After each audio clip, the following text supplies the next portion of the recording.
나이가 들수록 옷깃을 놓지 말지니라. 세상이 당신을 지우기 시작하는 자리가 바로 그 풀어진 옷깃이기 때문이니라. 거울 앞에 설 힘조차 없는 날이 있습니다.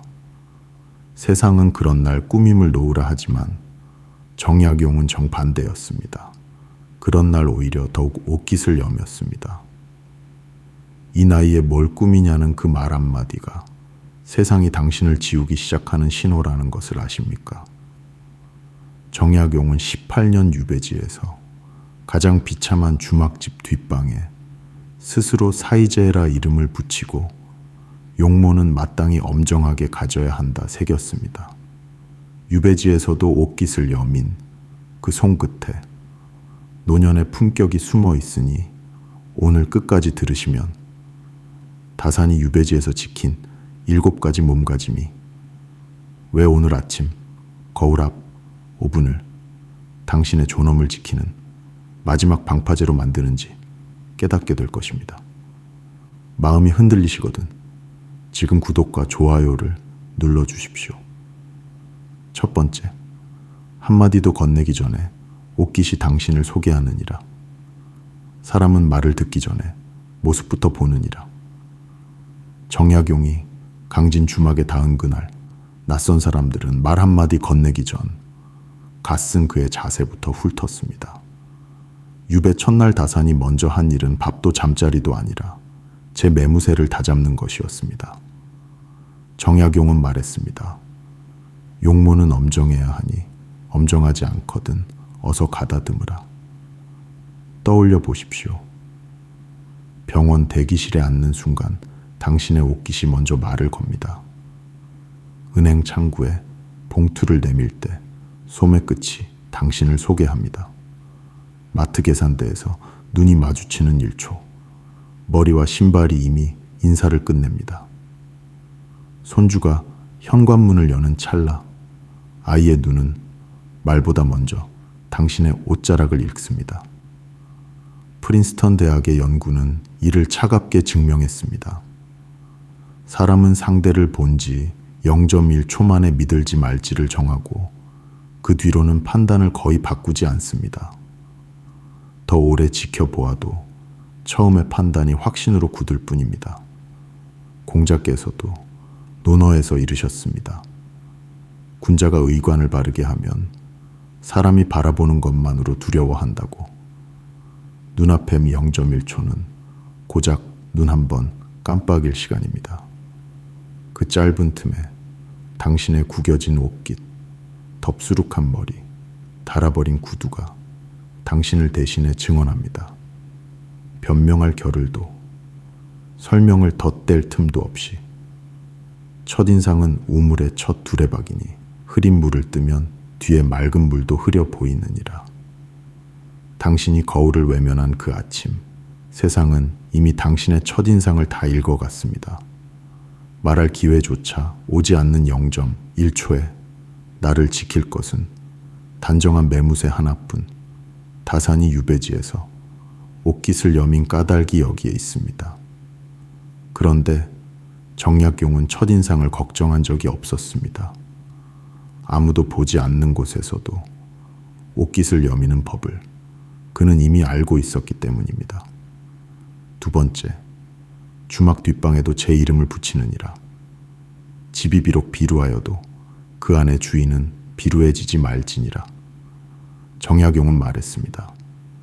1801년 겨울 신유박해의 찬바람 속에 강진 땅에 닿은 그의 나이는 40이었습니다. 갈 곳이 없던 그를 받아준 것은 강진 동문 밖 한 주막집이었고 늙은 노파가 내어준 것은 뒷방 한 칸이었습니다. 흙바닥 위에 볏짚을 깔고 창문 하나 제대로 없는 방이었습니다. 그런데 1803년 개해년 동짓달 다산은 그 비루한 방에 스스로 이름을 붙였습니다. 사이제 4가지를 마땅히 해야 하는 집이었습니다. 첫째 기둥, 생각은 마땅히 단박해야 한다 하였습니다. 둘째 기둥, 용모는 마땅히 엄정해야 한다 하였습니다. 셋째 기둥, 말은 마땅히 과묵해야 한다 하였습니다. 넷째 기둥, 행동은 마땅히 중후해야 한다 하였습니다. 특히 둘째 기둥을 보십시오. 모의장, 용모는 마땅히 엄정하게. 그리고 그 뒤에 이렇게 덧붙였습니다. 엄정하지 않거든 어서 가다듬으라. 유배지의 흙바닥방, 아무도 찾아오지 않는 그 방의 아침. 다사는 그 손으로 옷깃을 다잡았습니다. 그 방에서 세수를 하고 그 방에서 각근을 고쳐 맸습니다. 두 아들에게 보낸 편지에서도 그는 이렇게 당부했습니다. 너희가 몸가짐을 올바르게 한다는 소식만 들리면 나는 아무 걱정이 없겠다. 떠올려 보십시오. 혼자 맞은 아침 식탁에서 당신은 잠옷 차림입니까? 아니면 옷을 갈아입고 앉으셨습니까? 주말에 아무 약속도 없는 오후, 당신의 머리는 가지런히 빗겨 있습니까? 택배 벨이 울리기 전 그 짧은 순간, 당신은 옷깃을 한 번이라도 여미십니까? 아무도 없는 새벽 거울 앞에서 당신은 자신의 얼굴을 마주하십니까? 외면하십니까? 주막 뒷방에도 제 이름을 붙이는 자는 세상이 버려도 스스로를 버리지 않느니라. 당신은 어떠십니까? 아무도 보지 않는 당신의 아침방 안에 당신은 어떤 이름을 붙이고 계십니까? 누군가의 시선이 사라진 그 방에서 당신은 옷깃을 여미십니까? 아니면 풀어 헤치십니까? 정약용은 말했습니다. 집이 비루한 것은 부끄러움이 아니되 그 안의 주인이 스스로를 놓아버리는 것이 진정한 비루함이니라. 그런데 당신은 아십니까? 정약용이 18년 유배지에서 두려워한 것은 강진의 추위도 흙바닥의 배고픔도 아니었습니다. 그가 가장 경계한 것은 단 한마디, 이 나이에 뭘? 이라는 말이었습니다. 세 번째, 포기의 한마디가 몸가짐을 먼저 무너뜨리느니라. 사람은 먼저 스스로를 업신여긴 뒤에야 남이 업신여기느니라. 정약용이 18년 유배 기간 중 가장 경계한 것은 무엇이었을까요? 강진의 매서운 겨울 추위도 하루하루 이어지는 배고픔도 아니었습니다. 그가 정말로 두려워한 것은 제자들 사이에서 어느 날 슬며시 새어나오던 단 한마디였습니다. 이런 처지에 뭘? 정약용은 말했습니다. 이 한마디가 입 밖으로 나오는 순간 그 사람의 몸가짐부터 먼저 무너진다고.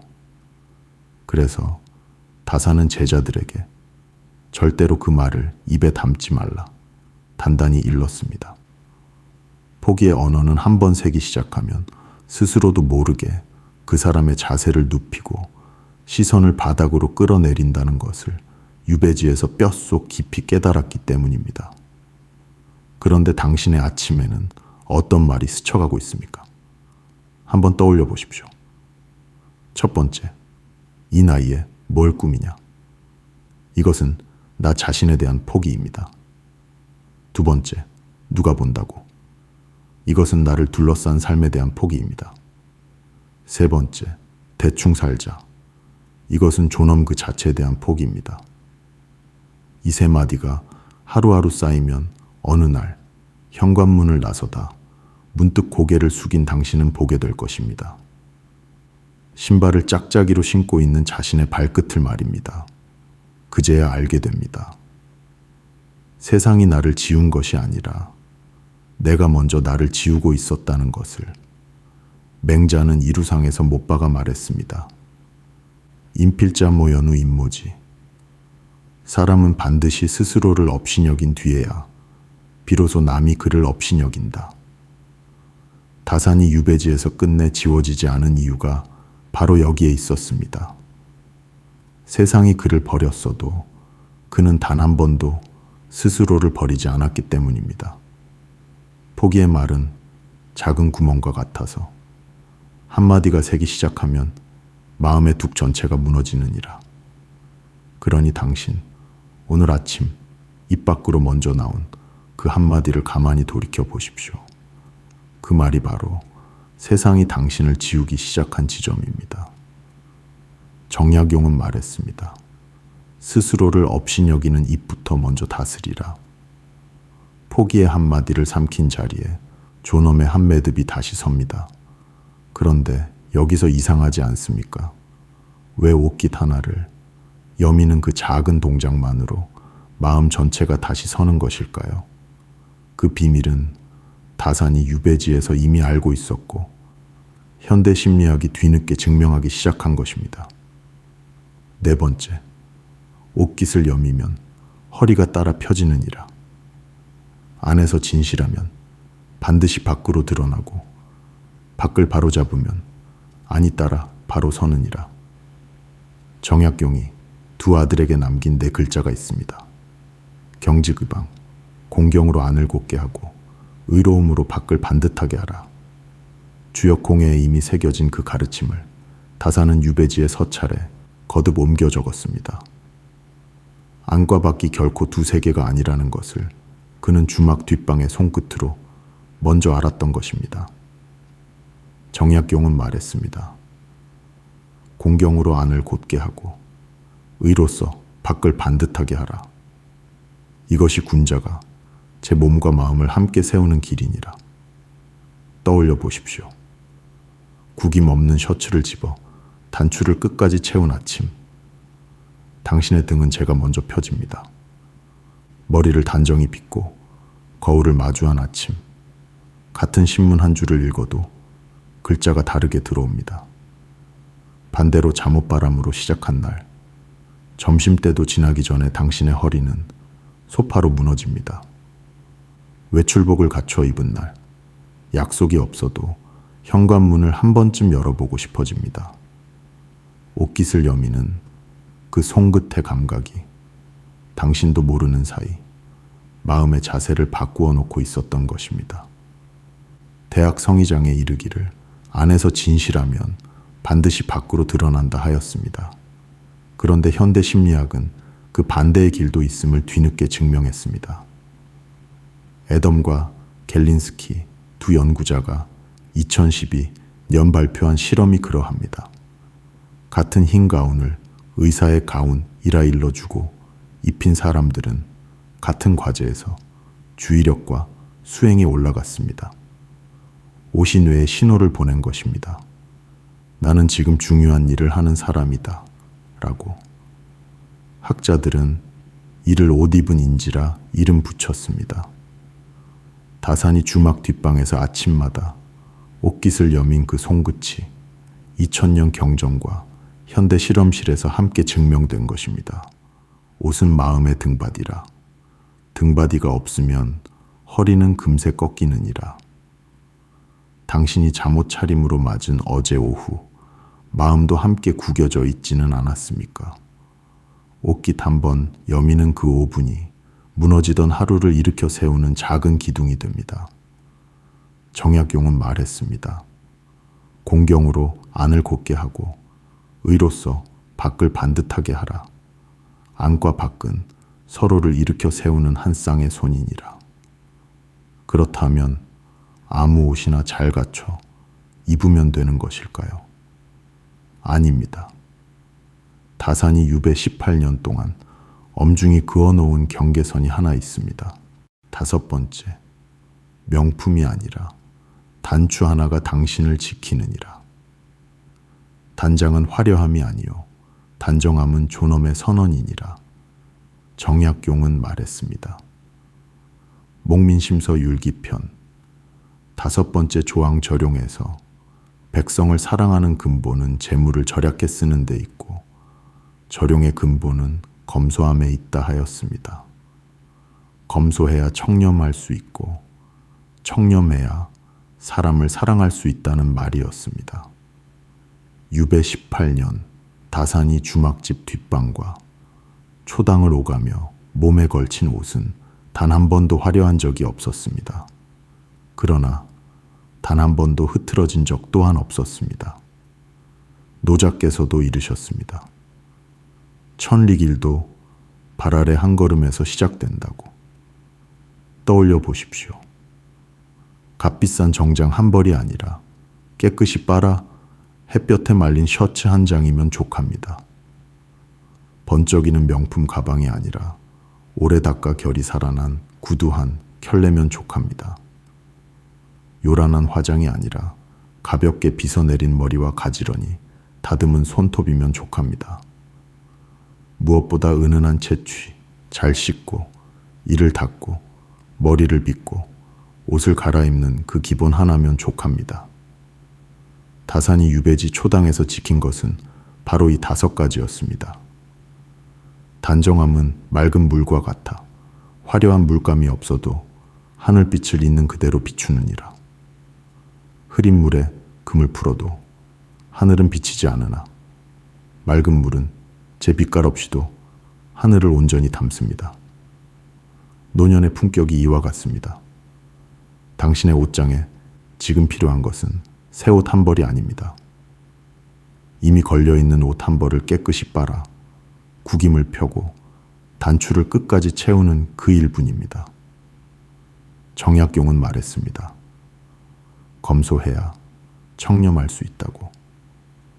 노년의 단정함도 그와 같으니 화려함을 덜어낸 자리에 비로소 품격이 들어섭니다. 명품이 당신을 지켜주지 않습니다.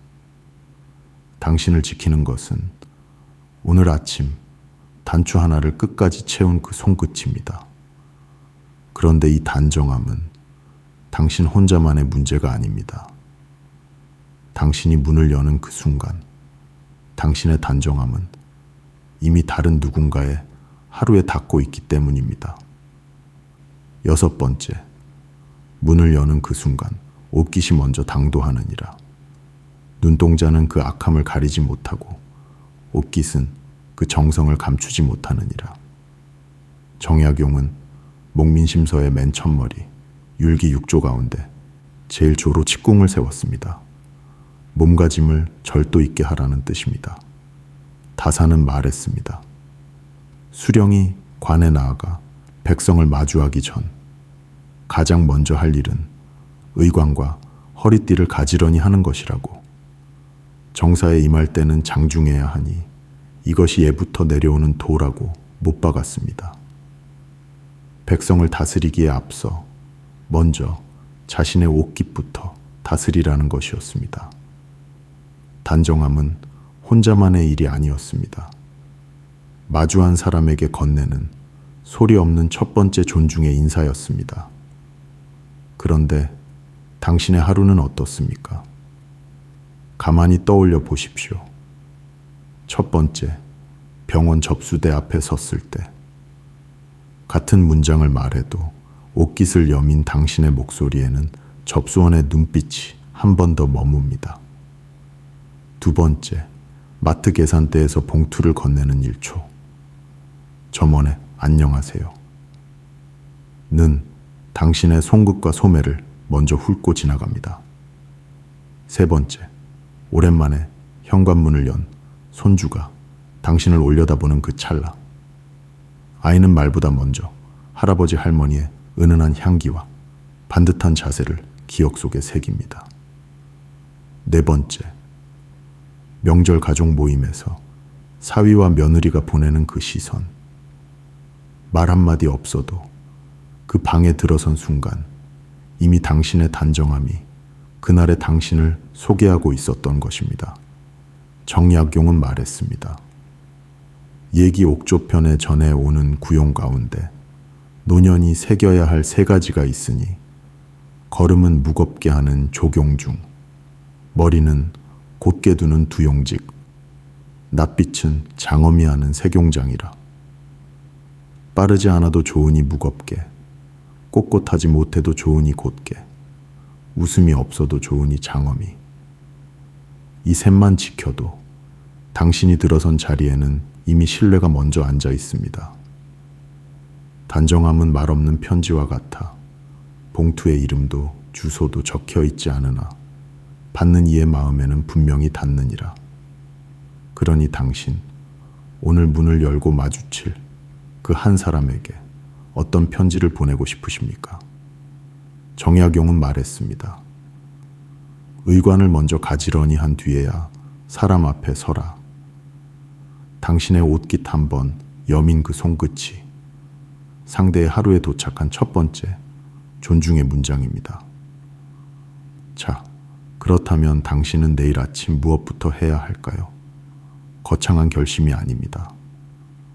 다산이 주막 뒷방 사이즈에서 이미 행하던 그대로 거울 앞에 단 5분이면 충분합니다. 7번째, 거울 앞 5분이면 존엄이 다시 서느니라. 천리 길도 발 아래 한 걸음에서 시작되고 존엄의 하루도 거울 앞 한숨에서 시작되느니라. 정약용이 주막 뒷방 사이즈에 네 기둥을 세울 때 그 둘째 자리에 새긴 네 글자가 바로 모의장, 용모는 마땅히 엄정해야 한다는 말이었습니다. 그런데 다산은 거기에 한 구절을 더 붙여놓았습니다. 엄정하지 않거든 어서 가다듬으라. 완벽하게가 아니라 지금 바로 이 아침에. 정약용은 말했습니다. 단정은 먼 수행이 아니라 오늘 이 한숨의 일이니라. 18년 유배, 그 기나긴 세월 동안 다산이 아침마다 놓지 않은 일이 바로 이것. 얼굴 한번 씻고 옷기다 한번 여미는 그 작은 가다듬음이었습니다. 그러니 내일 아침 거울 앞에 서서 스스로에게 3가지를 물어주십시오. 첫째, 오늘 아침 거울 속의 당신은 어떤 얼굴이었습니까? 둘째, 누가 나를 보아주는가 묻기 전에 내가 나를 보고 있는가 묻고 있습니까? 셋째, 세상이 나를 지워도 나는 나를 버리지 않겠다고 거울에 대고 말할 수 있습니까? 그리고 질문이 끝나면 단 5분, 찬물로 얼굴을 씻고 빗으로 머리를 다듬고 두 손으로 옷깃을 여미는 그 세 동작이면 족합니다. 씻고, 빗고, 여미고. 이 세 동사의 리듬이 곧 노자의 천 리길 첫걸음이니 거창한 결심이 아니라 작은 한 걸음의 반복. 그 반복이 쌓여 당신의 하루가 됩니다. 아침의 5분은 저녁까지 흐르는 강물의 첫 물줄기라. 첫 물줄기가 맑으면 하루 전체가 맑아지느니라. 당신이 내일 거울 앞에 섰을 때 3가지 질문 중 단 하나에라도 고개를 끄덕일 수 있다면 당신의 존엄은 이미 다시 세워지기 시작한 것입니다. 손끝에 물기 한 방울, 옷깃에 주름 한 번, 그 작은 가다듬음이 세상이 지우려 한 당신의 이름을 오늘 아침 다시 또렷이 쓰는 붓질입니다. 정약용은 말했습니다. 엄정하지 않거든 어서 가다듬으라. 내일이 아니라 바로 내일 아침 그 5분 안에. 이제 다산이 18년 유배지에서 끝내놓지 않은 그 한 가지를 당신에게 전하고 이 이야기를 맺겠습니다. 1818년 9월 14일 18년 유배를 마치고 정약용은 강진을 떠납니다. 그의 옷은 여전히 낡았으나 그 옷깃은 처음 이 땅에 닿던 그날처럼 단정했습니다. 세상이 그를 18년 동안 지워도 그는 스스로를 단 하루도 지우지 않았던 것입니다. 다시 새겨보십시오. 한마디 건네기도 전에 옷깃이 먼저 도착하는 0.1초. 주막 뒷방에 이름을 붙인 사이제의 네 기둥. 이 나이에 뭘 이라는 포기의 언어. 옷이 마음을 세우는 쌍방향의 이치. 화려함이 아닌 단정함의 경계. 말 없는 편지처럼 곁에 사람에게 닿는 몸가짐. 그리고 내일 아침 거울 앞 5분의 3가지 질문. 오늘 아침 당신의 거울은 누구를 비추었습니까? 당신은 그 거울 속 얼굴을 사랑하십니까? 그 얼굴에 오늘 어떤 옷을 입혔습니까? 그 옷은 당신이 당신에게 보낸 편지였습니까? 거창한 결심은 필요치 않습니다. 내일 아침 단 5분. 그 5분이 당신의 존엄을 다시 씁니다. 세상의 0.1초를 이기는 것은 당신의 5분입니다. 거창한 결심이 아니라 옷깃 한번 여미는 그 5분입니다. 거울 앞에 설 힘조차 없는 날이 있습니다. 그럴 때 정약용은 더욱 옷깃을 여몄습니다. 세상이 당신을 지워도 당신은 당신을 지울 수 없습니다. 세상이 나를 버려도 나는 나를 버릴 수 없느니라. 이 이야기가 당신의 옷깃에 닿았거든 구독과 좋아요를 눌러주십시오. 알림을 켜두시면 다음 다산의 가르침이 당신의 아침에 먼저 닿을 것입니다. 그리고 오늘 당신이 거울 앞에서 결심한 한 문장을 댓글로 남겨주십시오. 당신의 그 한 문장이 내일 누군가의 옷깃을 여미게 할 것입니다.